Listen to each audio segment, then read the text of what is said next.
जब आपको लगे कि बाबा के समक्ष किसी की पुकार को कहनी है, तो उस समय कोई दिन और तिथि नहीं दिखी जाती कि आज 11 का दिन है या कोई और दिन है, क्योंकि आप 11 तक का तो वेट नहीं करेंगे ना। उस समय आपको डॉक्टर की तुरंत जरूरत होगी, तो उस समय में आप फट से क्या करेंगे, आप नारियल का इंतजाम करके भगवान के समक्ष रख दीजिए, प्रार्थना कर लीजिए, प्रभु से कह दीजिए, प्रभु विनती सुन लो। अब सभी श्याम भक्तों को जय श्री श्याम। श्याम भक्तों कैसे हैं आप सभी? उम्मीद करते हैं अच्छे ही होंगे। श्याम भक्तों, बाबा श्याम से जुड़ने के बाद हमें बाबा श्याम को किस प्रकार से अर्जी लगाना चाहिए, बाबा श्याम से किस प्रकार से प्रार्थना करनी चाहिए, और बाबा श्याम को एकादशी वाले दिन किस प्रकार से हमें प्रसन्न करना चाहिए, उन्हें किस प्रकार से अर्जी अरदास लगाना चाहिए, आज इस वीडियो के माध्यम से संपूर्ण जानकारी आप सभी को देने वाला हूँ। हालांकि श्याम भक्तों, आपने इससे पहले बहुत सारी ऐसे वीडियोस देखी होंगी जिसमें ये बताया गया है कि बाबा श्याम को अर्जी अरदास कैसे लगाएं, और आप में से बहुत सारे ऐसे श्याम भक्त होंगे जिन्होंने बाबा श्याम को अपनी अर्जी अरदास दे रखी है, बाबा श्याम से गुहार लगा रखी है। परंतु श्याम भक्तों, ऐसे बहुत सारे श्याम भक्त हैं जो कि काफी लंबे समय से बाबा श्याम से अर्जी अरदास लगा के बैठे हुए हैं, परंतु उनकी अभी तक अर्जी अरदास पूरी नहीं हुई। क्या वो फिर से बाबा श्याम के समक्ष अर्जी अरदास लगा सकते हैं? क्या वो बाबा श्याम से गुहार लगा सकते हैं? इस वीडियो के माध्यम से सभी कंफ्यूजन आपकी दूर हो जाएगी, तो इस वीडियो को लास्ट तक देखना जरूरी है, तभी आपको समझ में आएगा कि बाबा श्याम को अर्जी किस प्रकार से लगाएं, और बाबा श्याम को अर्जी लगाने से पहले आपको क्या क्या कर लेना चाहिए। तो श्याम भक्तों, अगर हम अपनी जिंदगी में किसी भी बातों से परेशान रहते हैं, चाहे अपने स्वास्थ्य को लेकर, चाहे अपनी आर्थिक स्थिति को लेकर, या ऐसी कोई भी बात होती है, तो हम चिंतित हो जाते हैं, हम परेशान हो जाते हैं, हम दुखी हो जाते हैं। श्याम भक्तों, ये तो कलयुग का समय चल रहा है, और ऐसा समय चल रहा है जिसमें कोई किसी की नहीं सुनता। यानी श्याम भक्तों, अगर आप किसी काबिल नहीं है, तो श्याम बाबा के अलावा कोई भी सच्चा सहारा आपका हो ही नहीं सकता। तो श्याम भक्तों, हमारी जितनी दुख और तकलीफें होती हैं, अगर हम श्याम बाबा को जानते हैं, श्याम बाबा से हम मिल चुके हैं, तो श्याम बाबा को जाके वो अपनी दुख और तकलीफें जो है हम कह देते हैं, या जो भी ईश्वर है जिसे हम मानते हैं, उनके समक्ष हाथ जोड़कर प्रार्थना करते हैं कि हे ईश्वर, हमारी ये तकलीफें है, हमारी दुख है, इस तकलीफ और दुख से हमारी रक्षा करो। श्याम भक्तों, इस प्रकार से जब हम भगवान के समक्ष हाथ जोड़कर प्रार्थना करते हैं, अकेले में उनके समक्ष हाथ जोड़कर खड़े हो जाते हैं, उनके समक्ष दो आंसू बहाते हैं, उनसे विनती करते हैं कि हे ईश्वर, हमारी पुकार आप सुनिए, हमारी ये मनोकामना पूर्ण करिए। श्याम भक्तों, जब हम इस प्रकार से भगवान के आगे गुहार लगाते हैं, भगवान के आगे अर्जी अरदास लगाते हैं, भगवान के समक्ष प्रार्थना करते हैं, तो श्याम भक्तों, इसी को अर्जी अरदास कहा जाता है। जब हम इस दुनिया में अकेले पड़ जाते हैं, जब हमारी बातें कोई सुनने वाला नहीं होता, उस समय बाबा श्याम हमारी बातों को सुनते हैं और हमारी मनोकामनाओं को पूर्ण करते हैं। वैसे श्याम भक्तों, आप सभी को बता दूं कि बाबा श्याम से अर्जी अरदास लगाने के बहुत सारे तरीके हैं, भगवान को खुश करने के बहुत सारे तरीके हैं, परंतु सच्ची अर्जी अरदास को शुद्ध हृदय और सच्चे मन के साथ ही लगाना चाहिए। श्याम भक्तों, अगर आप पहली बार बाबा श्याम से जुड़े हैं, आप बाबा श्याम के दर्शन करके आ चुके हैं, तो दूसरी बार जब भक्त बाबा के दरबार में जाता है, या पहली बार ही बाबा से मिलता है, तो बाबा के समक्ष सारी बातें रख देता है कि मुझे ये चाहिए, मुझे वो चाहिए, और वो बाबा श्याम की परीक्षा लेता है, और वो भक्त ये देखना चाहता है कि ये देव शक्तिशाली है, इस देव के बारे में मैंने इतनी सारी बातें सुन रखी है कि ये मनोकामना पूरी कर देता है, ये हारों का सहारा होता है। और वो भक्त जाकर बाबा श्याम के समक्ष अर्जी लगाता है, बाबा श्याम के समक्ष ये कहता है कि हे भगवान, अगर आपने मेरी ये अर्जी पूरी कर दी, तो आप मेरे आराध्य देव बन जाएंगे। इस प्रकार के कई लोग होते हैं जो भगवान के समक्ष भगवान को ही चैलेंज करते हैं, भगवान की ही परीक्षा लेने के लिए चले जाते हैं, पर ऐसे लोगों को ये नहीं पता है वो बाबा श्याम है। वो महाभारत के निर्णायक थे, और उन्होंने महाभारत के युद्ध का सही फैसला किया था। बिना मेहनत किए हुए, बिना कर्म किए हुए वो किसी भी परीक्षा का फल नहीं देते। अर्थात श्याम भक्तों, आप सिर्फ ये सोचोगे कि मैं बिना मेहनत, बिना कर्म किए हुए बाबा के समक्ष जाकर बाबा के समक्ष प्रार्थना करूं, विनती करूं कि हे बाबा मेरा ये काम बना दे, हे बाबा मेरा वो काम बना दे, और उसके बाद किन्हीं कारणों से आपका काम नहीं बनता है, तो उसके बाद आप ही बाबा को कोसते हैं। उसके बाद आप कहते हैं कि हमारी मनोकामना पूरी नहीं हुई, हमारी इच्छा पूरी नहीं हुई, हमारी अर्जी पूरी नहीं हुई, और 10 लोगों को ऐसे जाकर आप भ्रमित करते हैं। ऐसी-ऐसी बात है। परंतु श्याम भक्तों, उन्हीं में से बहुत सारे ऐसे भक्त होते हैं जो बाबा श्याम से कई सालों से जुड़े हुए हैं, बाबा श्याम के समक्ष अर्जी अरदास रखी हुई है, परंतु उनकी अर्जी अभी तक बाबा ने नहीं सुनी। और उन्हीं में से कई भक्त ऐसे भी होते हैं जो पहली बार जाकर बाबा श्याम से मांग लेते हैं और बाबा श्याम उनकी झोली भर देते हैं।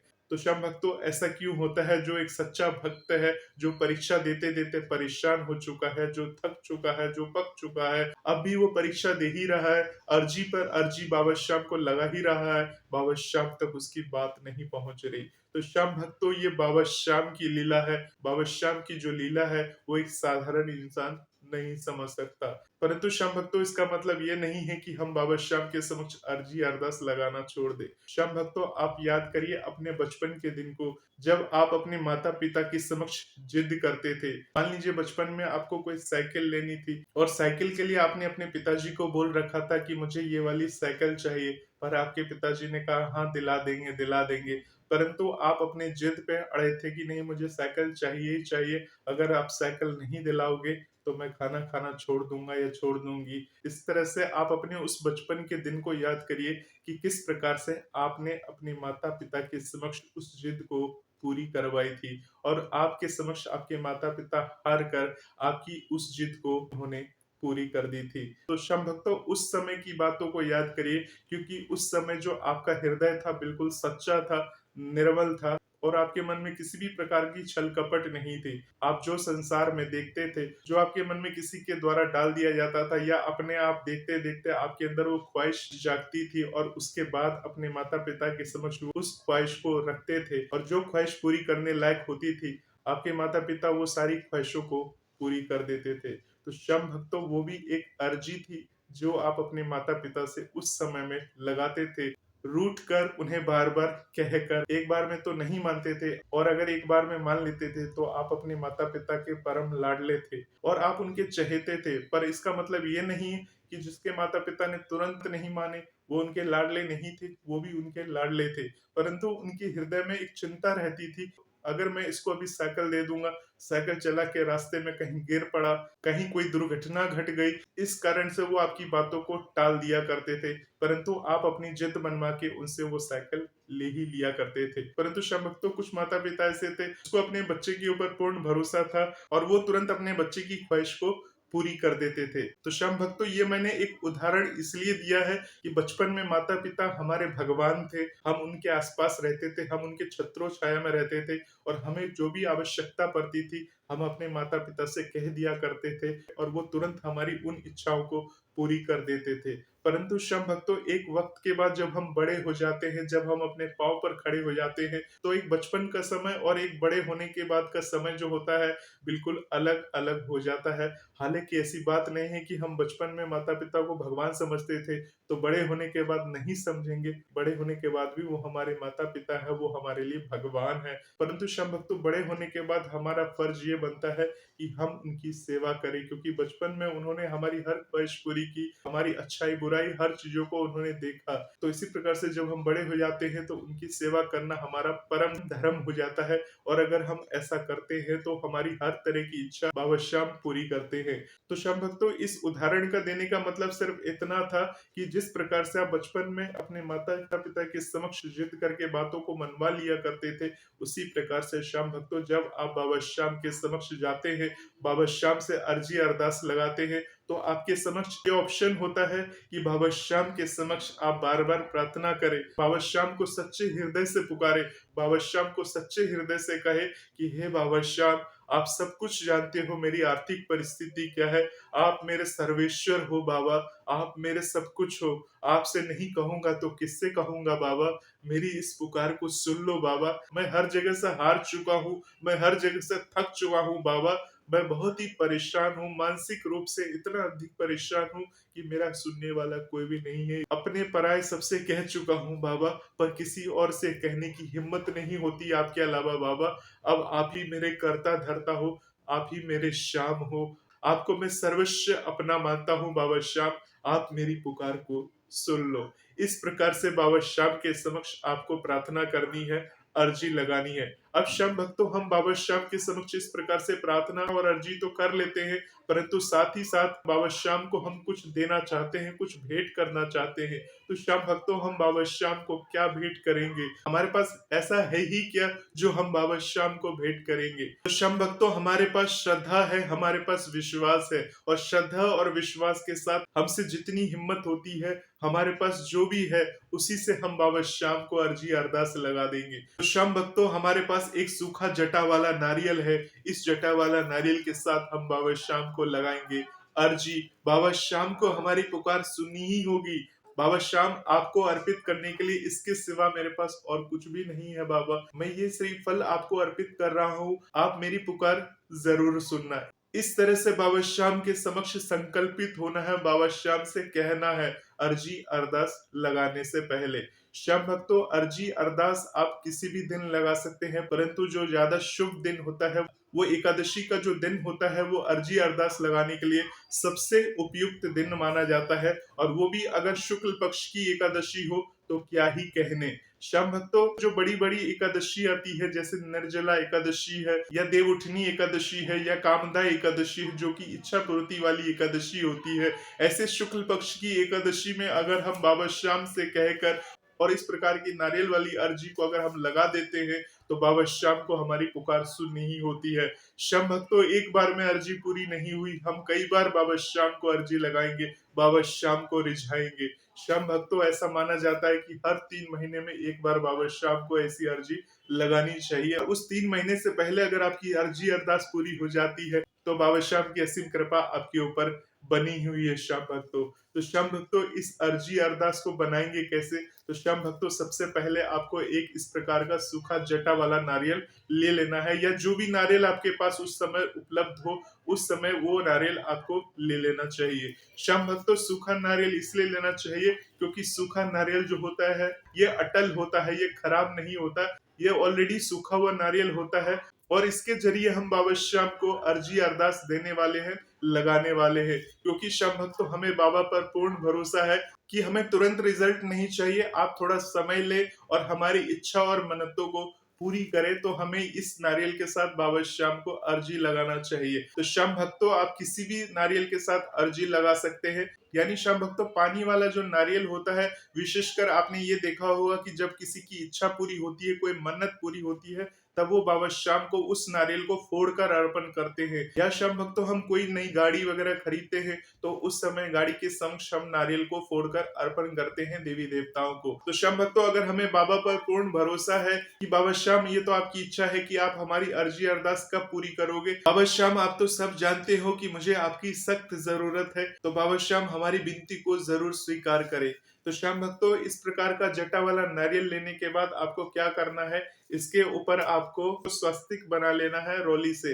यानी रोली लेकर इसके ऊपर स्वस्तिक बना लीजिए। स्वस्तिक बना लेने के बाद आपको क्या करना है, इसको एक लाल कपड़े में लपेट लेना है। श्याम भक्तों, इसको एक लाल कपड़े में लपेटने के बाद आपको क्या करना है, आपको 11 रुपए की जो दक्षिणा होती है, और साथ में जो अर्जी अपने भगवान के नाम से लिखी है, यानी श्याम बाबा के नाम से जो भी आपने बातें लिखी है, उन बातों को आपको इस अर्जी वाले नारियल के साथ अटैच कर देना है। श्याम भक्तों, आप जो भी अर्जी में लिखेंगे, एक आपको उसके लिए सफेद पेज लेना है, हिंदी की कॉपी का एक पेज ले लीजिए। उस कॉपी पर लाल पेन से आपको अपनी अर्जी अरदास बाबा श्याम के नाम लिख देनी है। और अर्जी अरदास लिखने के बाद उस अर्जी को फोल्ड करने के बाद उसमें 11 रुपए की दक्षिणा रखने के बाद आपको उस अर्जी अरदास को इस प्रकार के नारियल के ऊपर कपड़ा लपेटने के बाद आपको क्या करना है, आपको उस अर्जी को एक एनवेलप में रख लेना है। जो शादी विवाह में हम एनवेलप देते हैं लोगों को, वैसी एनवेलप में आपको उस अर्जी को रख लेना है, और उस एनवेलप को रखकर इस अर्जी वाले नारियल के ऊपर लगाकर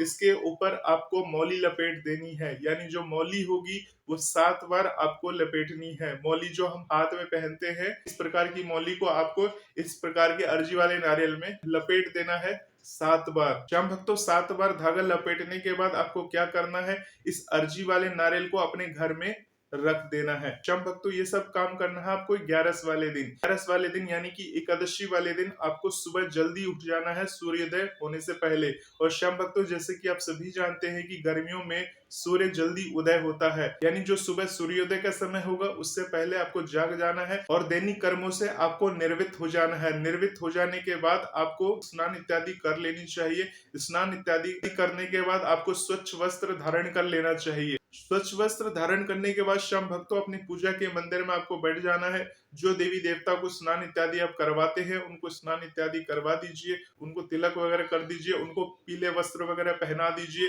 उनको पीले पुष्प वगैरह चढ़ा दीजिए। उसके बाद विष्णु भगवान का चंदन से तिलक कर दीजिए, बाबा श्याम का चंदन से तिलक कर दीजिए। और जो भी देवी देवता हैं जिन्हें आप रोली वगैरह अर्पण करते हैं उन्हें रोली वगैरह अर्पण कर दीजिए। इस प्रकार से पीले फूल वगैरह जो है आप एक दिन पहले ला के रखेंगे। तुलसी वगैरह का जो पत्ता है वो पहले से ही तोड़ के रखेंगे और उसके बाद वो सब अर्पण कर देंगे वहां पर। उसके बाद आप एक घी का दिया वहां पर प्रज्वलित कर देंगे। श्याम भक्तों घी का दिया प्रज्वलित करने के बाद आपको क्या करना है, जो श्याम भक्तों आपके पास सूखा नारियल होगा उस सूखे नारियल के ऊपर आपको स्वस्तिक बना लेना है रोली से। स्वस्तिक बनाने के बाद आपको स्वस्तिक बनाने के बाद जिस प्रकार से मैंने अभी वीडियो के प्रथम में बताया था कि आपको उसके ऊपर एक लाल कपड़ा लपेट लेना है। लाल कपड़ा लपेटने के बाद एक एनवलप में जिसमें 11 रुपए की दक्षिणा होगी और एक अर्जी लिखी हुई कागज जो है उसी एनवलप के अंदर डाल के उस नारियल के ऊपर रखने के बाद उसे मौली से आप लपेट देंगे 7 बार। इस प्रकार से 7 बार लपेटने के बाद उस अर्जी वाले नारियल को बाबा श्याम के समक्ष रख देना है। बाबा श्याम के समक्ष संकल्पित हो जाना है। जो आपके घर में बाबा श्याम विराज रहे हैं के समक्ष आपको अपनी इच्छा कह देनी है। आपके साथ जो भी परेशानी है, दुख है, तकलीफ है, सब कुछ मन ही मन इस नारियल को इस प्रकार से पकड़कर अपने माथे से लगाकर भगवान के समक्ष वहीं पर कह देना है। बाबा श्याम से बोल देना है कि हे बाबा श्याम, मैं ये अर्जी वाला नारियल फिर से लगा रहा हूँ या लगा रही हूँ। अब आपके ऊपर ही मेरा भरोसा है। बाबा श्याम आप सब कुछ जानते हो, मेरी अर्जी अरदास अब आपके हाथ में है। बाबा श्याम अगर आपकी इस लाडले से या लाडली से कोई गलती नहीं हुई तो मेरी इस अर्जी पर अमल जल्द करना, मेरी पुकार को जल्द सुनना। इस प्रकार से श्याम भक्तों आपको बाबा श्याम के समक्ष संकल्पित हो जाना है। बाबा श्याम को इस अर्जी वाले नारियल को वहीं पर अपने घर के मंदिर में ही इस अर्जी वाले नारियल को दिखा देना है। उनके समक्ष इस अर्जी वाले नारियल को रख देना है। श्याम भक्तों अगर आपका विवाह वगैरह नहीं हो रहा, अगर आप चाहते हैं कि विवाह वगैरह हो जाए तो उसके लिए आपको क्या करना है, जो अर्जी वाला आप नारियल बनाएंगे उसमें आप लाल कपड़े की जगह पीला कपड़ा लपेटेंगे। पीला कपड़ा लपेटकर हम भगवान से अपनी अर्जी अरदास मनवाते हैं, बाबा श्याम के समक्ष प्रार्थना करते हैं। शादी वगैरह जैसे रिश्ते होते हैं उसके लिए आपको पीला अर्जी वाले नारियल को तैयार करके प्रभु को अर्पण करना चाहिए। उसके बाद श्याम भक्तों अर्जी वाला जब आपकी नारियल तैयार हो जाती है तो इस प्रकार से अर्जी वाले नारियल को तैयार करते समय आपको ओम श्री श्याम देवाय नमः मंत्र का जाप करते रहना है। जब आप नारियल के ऊपर मौली लपेटेंगे तो मौली लपेटते समय आपको ओम श्री श्याम देवाय नमः का जाप करते रहना है, प्रभु का ध्यान करते रहना है। श्याम भक्तों इस प्रकार से अर्जी वाला नारियल अब आपका तैयार है। उस अर्जी वाले नारियल को तैयार करने के बाद आप अपने घर में रखिए। उसके बाद जब भी आपको मौका मिले आप नजदीकी श्याम बाबा के मंदिर चले जाए। क्या खाटू धाम जाने का प्लानिंग है तो खाटू धाम में जाकर बाबा श्याम को ये अर्पण कर सकते हैं नारियल। बाबा श्याम को खाटू धाम में अर्पण करना मतलब बहुत बड़ी बात है। अगर आपने बाबा श्याम को ये अर्जी वाला नारियल खाटू धाम जाकर अर्पण कर दिया श्याम भक्तों, हो सकता है अर्जी सुनने में देर हो जाए परंतु बाबा श्याम तक आपकी पुकार जरूर पहुंचती है, क्योंकि बाबा श्याम खाटू धाम में कण कण में विराजते हैं। वहां पर आप कहीं पर भी जाकर इस अर्जी वाले नारियल को रख देते हैं, प्रभु की विशेष कृपा आपके ऊपर बन जाती है, प्रभु अपना आशीर्वाद आपको देते हैं। श्याम भक्तों कोशिश करिए जो अर्जी वाला नारियल आप बनाएंगे कोई फ्रेश नारियल होना चाहिए। अपने आसपास 2-4 दुकान घूमे, देखे कि कौन सा नारियल फ्रेश हो, उस प्रकार के नारियल लेकर बाबा श्याम का नाम लेकर आप बाबा श्याम के समक्ष ये अर्जी को जरूर लगाए। बाबा श्याम आपकी पुकार जरूर सुनेंगे। श्याम भक्तों इस प्रकार से अर्जी वाला नारियल आप अपने घर के मंदिर में रखने के बाद उसके बाद बाबा श्याम का चालीसा वगैरह का पाठ जरूर करें। विष्णु भगवान का जो मंत्र होता है ओम नमो भगवते वासुदेवाय नमः, इस मंत्र का आपको 108 बार जरूर जप कर लेना चाहिए। विष्णु भगवान लक्ष्मी माता से आपको प्रार्थना कर लेनी चाहिए, क्योंकि श्याम भक्तों एकादशी का जो दिन होता है वो विष्णु भगवान को समर्पित होता है और जो आप अर्जी वाला नारियल लगा रहे हैं वो माता लक्ष्मी को समर्पित होता है। तो श्याम भक्तों इससे इस अर्जी का और अधिक महत्व बढ़ जाता है, क्योंकि श्याम भक्तों आप अर्जी के रूप में भगवान विष्णु के समक्ष ऐसी ऐसी चीज से अर्जी लगा रहे हैं जो भगवान विष्णु को अत्यधिक प्रिय है, और भगवान विष्णु को आपकी बातों को सुनना ही होता है। जैसे कि आप जानते हैं भगवान विष्णु के ही अवतार है भगवान श्री कृष्ण, और श्री कृष्ण ने वरदान दिया है वीरवरवरी को। और वीरवरवरी के समक्ष जब आप उस नारियल को लेकर जाते हैं, बाबा श्याम के समक्ष जब आप उस नारियल को लेकर जाते हैं, तो बाबा श्याम को आपकी बातों को सुनना ही होता है। श्याम भक्तों ये मेरा विश्वास है, बाकी आपके कर्म और आपके भाग्य है। अगर प्रभु की विशेष कृपा हुई और इस तरह से आपने बाबा श्याम को इस प्रकार से अर्जी अरदास लगाई,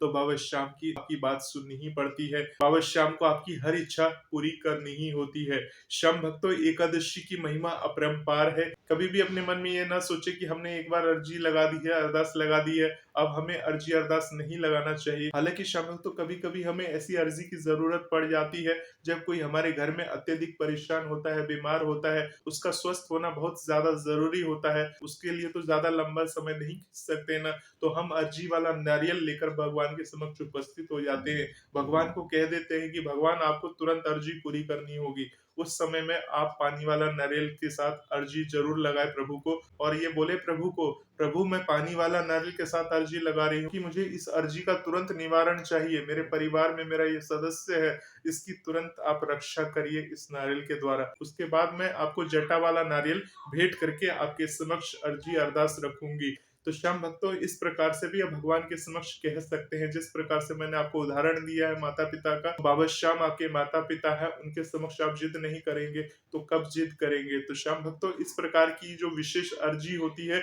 जो आपके जीवन से जुड़ी हुई होती है, जो आपके कष्टों से जुड़ी हुई होती है, प्रभु के समक्ष आप अपने भाव रख सकते हैं। बाकी उस अर्जी पर अमल करना है या नहीं करना है वो प्रभु के ऊपर निर्भर करता है। श्याम भक्तों हर परिस्थिति में प्रभु का हाथ पकड़ के रखिए, उन पर विश्वास बना के चलिए। प्रभु आपके विश्वास को डगमगाने नहीं देंगे, आपके विश्वास को कहीं जाने नहीं देंगे। तो श्याम भक्तों विशेष परिस्थिति में जब बाबा की जरूरत हो आपको, जब आपको लगे कि बाबा के समक्ष किसी की पुकार को कहनी है, तो उस समय कोई दिन और तिथि नहीं दिखी जाती कि आज 11 का दिन है या कोई और दिन है, क्योंकि आप 11 तक का तो वेट नहीं करेंगे ना। उस समय आपको डॉक्टर की तुरंत जरूरत होगी, तो उस समय में आप फट से क्या करेंगे, आप नारियल का इंतजाम करके भगवान के समक्ष रख दीजिए, प्रार्थना कर लीजिए, प्रभु से कह दीजिए प्रभु विनती सुन लो, अब की बार नहीं तो कभी नहीं बाबा, जरूर सुन लो बाबा, बस बाबा लाज बचा लो, बिगड़ी बना दो। श्याम भक्तों अगर आप सच्चे हैं, आपका हृदय सच्चा है, तो बाबा श्याम को आपकी लाज बचानी ही होगी।